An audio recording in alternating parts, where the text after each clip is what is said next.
कृष्ण सप्तमी से रहित पूर्व अष्टमी तिथि है। आज ही तुमने यहाँ की प्रजा को जीवन दान दिया है।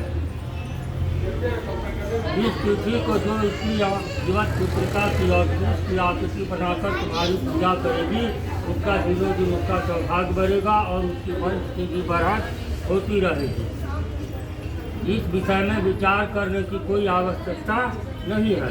सप्तमी से रहित और उदया तिथि से अष्टमी को व्रत करें, यानी सप्तमी बुध अष्टमी जिस दिन हो उस दिन व्रत कर शुद्ध अष्टमी को ही व्रत करें और नवमी में पारण करें। यदि इस पर ध्यान न दिया जाए तो व्रत नष्ट हो सकता है।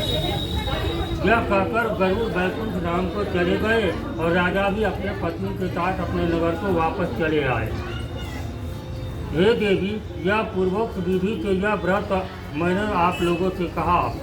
गौतम ने कहा कि वह व्रत और उसके प्रभाव भी व्रत किया।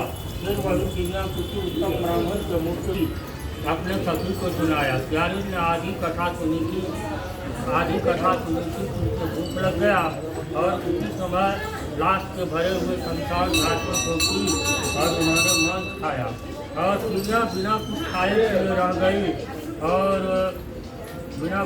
पिए रह गई सवेरा हो गया।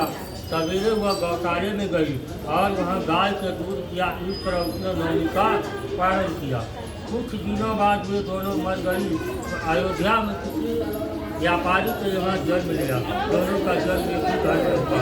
इसमें प्यारी बड़ी हुई और किसी गाह पर अग्नि के सामने या ही गई। पूर्व जन्म के कारण से वह रानी को उसकी जगह भेजो जहाँ पर नहीं देते। पुत्रिका के पुण्य बल से बचा लिया और वह उसको जीवित देखकर राजपत्नी को बड़ा आश्चर्य हुआ। अंत में वह पत्नी मंत्री की पत्नी के पास आई और उससे पूछा कि बहन, तुमने ऐसा कौन सा पुण्य किया है कि बार बार मारे जाने पर तुम्हारे बेटे नहीं मरते।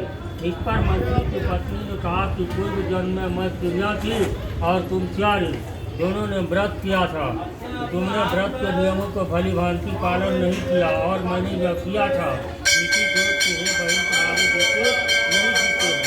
अब भी तुम जीवत पुत्रिका व्रत को करो तो तुम्हारे बेटे दीर्घायु होंगे।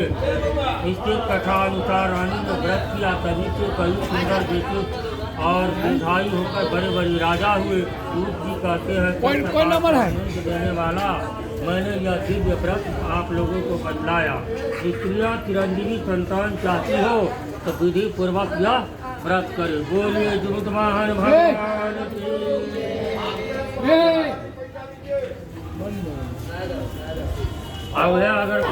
अगर